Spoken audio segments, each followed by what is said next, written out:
To illustrate the thermal benefits of a double-leaf cavity wall, we will take a sectional view through the wall of this typical house.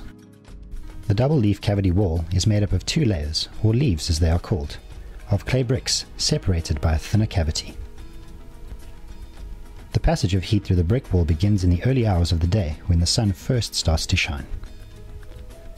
The permeation of heat into the wall is a slow process of about 25 millimeters per hour. It takes several hours for the sun's heat to fully penetrate the outer leaf of bricks, and only begins to reach the inner leaf by midday. Heat continues to flow through the inner leaf as the afternoon continues, but at a much lower rate, thanks to the cavity separating the leaves, and results in far more moderate internal temperature during the hottest part of the day. As the sun sets outside, temperatures drop and the heat flow begins to reverse as the thermal energy is drawn out of the bricks by the cold of the night. By the early hours of morning, outside temperatures reach their lowest, and all the heat is completely drained from the outer leaf of bricks.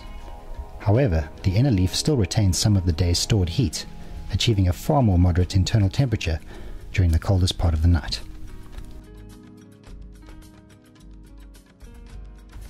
Let's run through that again. On a typical day where the outside surface temperature drops to about 10 degrees early in the morning, might reach as high as 30 degrees by midday or early afternoon, while the interior surface temperature will only drop as low as 16 degrees, and this low point is also offset to the mid-morning just as it's starting to get hot outside.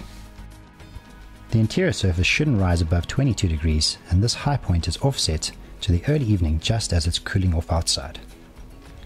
Thanks to the thermal mass of clay brick and the double-leaf cavity wall, the outside temperature peaks are moderated and offset, creating a comfortable and consistent interior environment.